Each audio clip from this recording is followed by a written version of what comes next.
Assalamualaikum warahmatullahi wabarakatuh.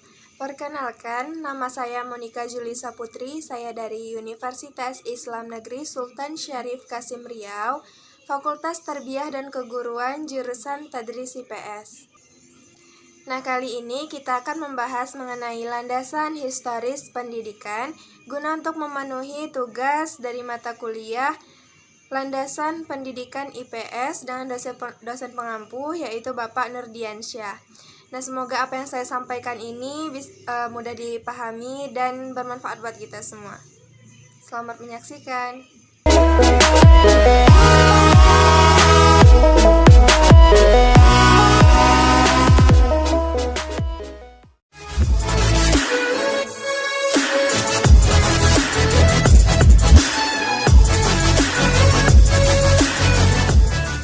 Landasan historis atau sejarah pendidikan.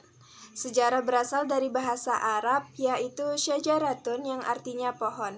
Maksudnya di sini adalah suatu runtutan peristiwa yang terjadi mulai dari akarnya hingga tumbuhlah peristiwa yang terjadi di zaman pada masa lalu.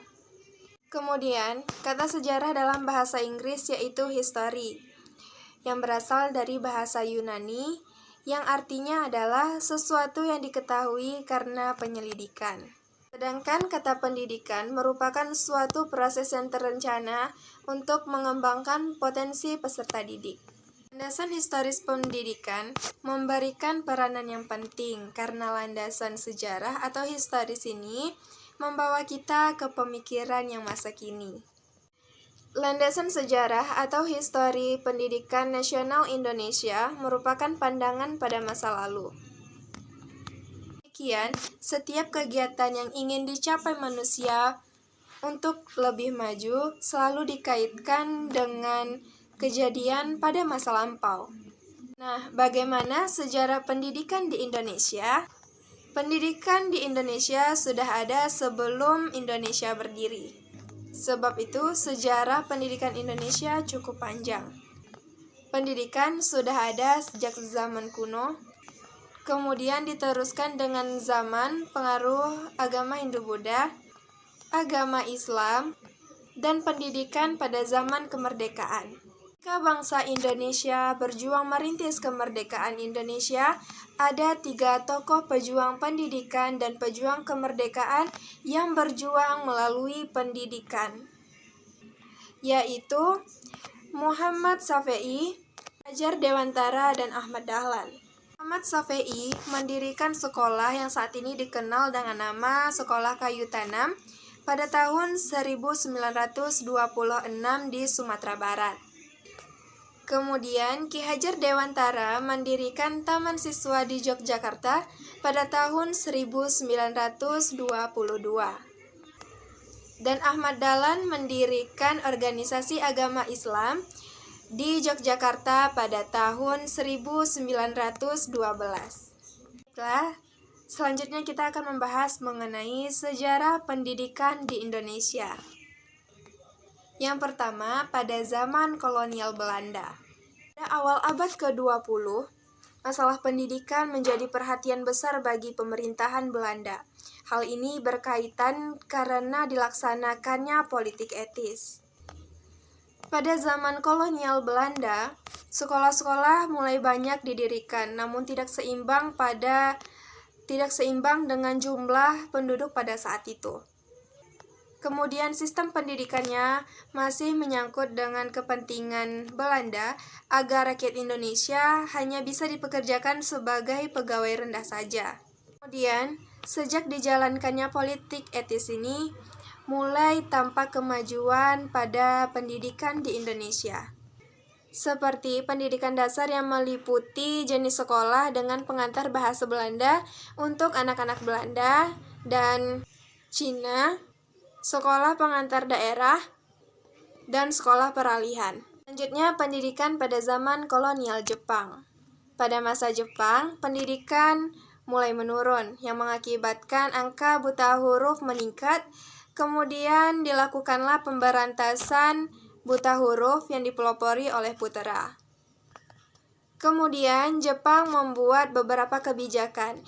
Yang pertama yaitu mengganti bahasa Belanda menjadi bahasa Indonesia sebagai bahasa resmi. Kemudian yang kedua, dihapuskannya sistem pendidikan berdasarkan kelas sosial. Kemudian yang ketiga, pendidikan pada zaman kemerdekaan hingga sampai saat ini. Setelah Indonesia merdeka, maka hal yang dilakukan adalah pembangunan. Pada saat itu dilakukanlah pembangunan ekonomi yang diharapkan bisa mendukung bidang-bidang yang lainnya. Nah, setelah mempelajari sejarah pendidikan di Indonesia, sekarang kita akan mempelajari tentang sejarah pendidikan dunia. Pada zaman realisme, tokoh-tokoh pendidikan pada zaman ini adalah Francis Bacon dan Johann Amos Comenius. Aliran ini meliputi anak-anak harus belajar dari alam, belajar dengan metode induktif, mementingkan aktivitas anak,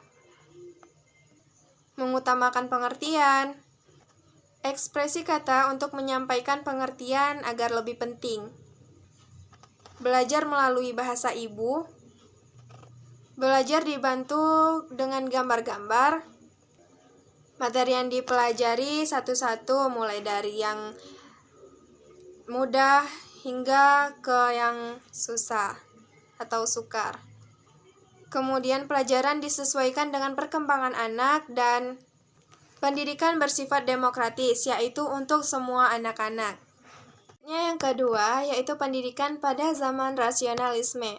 Aliran ini memberikan kebebasan pada manusia untuk bertindak dan berpikir sendiri dan untuk dirinya sendiri, maka diperlukan latihan dan pengetahuannya sendiri.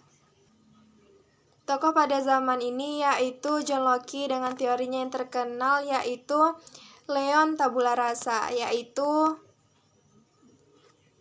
mendidik seperti menulis di atas kertas putih, dan dengan kebebasan dan kekuatan, akal yang dimiliki manusia digunakan untuk membentuk pengetahuannya sendiri. Yang ketiga yaitu zaman naturalisme. Aliran ini menentang kehidupan yang tidak wajar sebagai akibat dari rasionalisme. Naturalisme menyatakan bahwa manusia didorong oleh kebutuhan-kebutuhannya dan menemukan jalan kebenaran di dalam dirinya sendiri. Kemudian yang keempat, pendidikan pada zaman developmentalisme. Zaman ini berkembang pada abad ke-19. Aliran ini memandang pendidikan sebagai suatu proses perkembangan jiwa, sehingga aliran ini sering disebut gerakan psikologis dalam pendidikan. Selanjutnya, pendidikan pada zaman nasionalisme. Zaman ini muncul pada abad ke-19 sebagai upaya membentuk patriot-patriot untuk mempertahankan bangsa Indonesia dari kaum imperialis. Adapun dampak negatif dari pendidikan ini yaitu munculnya Calvinisme,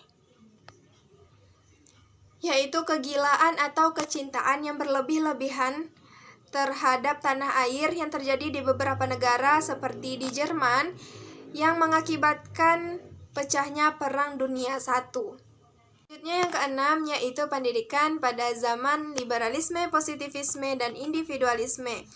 Zaman ini muncul pada abad ke-19. Liberalisme berpendapat bahwa pendidikan adalah alat penguat kedudukan penguasa atau pemerintah dalam bidang ekonomi. Sedangkan positivisme percaya bahwa kebenaran dapat diamati dengan panca indera, sehingga kepercayaan terhadap agama semakin melemah. Yang terakhir yaitu pendidikan pada zaman sosialisme. Menurut aliran ini, masyarakat memiliki lebih penting daripada individu. Oleh karena itu, pendidikan harus diabdikan untuk tujuan-tujuan sosial. Itu tadi sejarah pendidikan di Indonesia dan sejarah pendidikan dunia. Selanjutnya kita akan membahas mengenai isu-isu problematika dalam historis pendidikan. Pertama, ada masalah pemerataan pendidikan. Yang kedua, masalah mutu pendidikan. Yang ketiga, masalah otonomi daerah dalam bidang pendidikan, dan yang keempat masalah kurikulum. Selanjutnya yaitu implikasi sejarah terhadap konsep pendidikan nasional Indonesia. Yang pertama ada tujuan pendidikan. Tujuan pendidikan yaitu mampu mengembangkan potensi dan kepribadian peserta didik. Dan yang kedua ada proses pendidikan. Proses pendidikan terutama proses belajar mengajar dan materi yang disampaikan harus sesuai dengan tingkat perkembangan peserta didik. Kemudian yang ketiga, kebudayaan nasional, yaitu puncak-puncak budaya daerah dan menjadi identitas bangsa Indonesia agar tidak ditelan oleh budaya global. Dan yang keempat dan yang terakhir adalah inovasi-inovasi pendidikan. Inovasi harus bersumber dari hasil-hasil pendidikan di Indonesia, bukan sekedar konsep-konsep dari dunia barat, sehingga diharapkan bisa membentuk konsep pendidikan yang bercirikan Indonesia. Tadi pembahasan mengenai landasan historis atau sejarah pendidikan Indonesia. Nah, mungkin cukup sekian yang bisa saya sampaikan. Semoga mudah dipahami dan bermanfaat buat kita semua. Dan lebih dan kurangnya saya mohon maaf. Wassalamualaikum warahmatullahi wabarakatuh.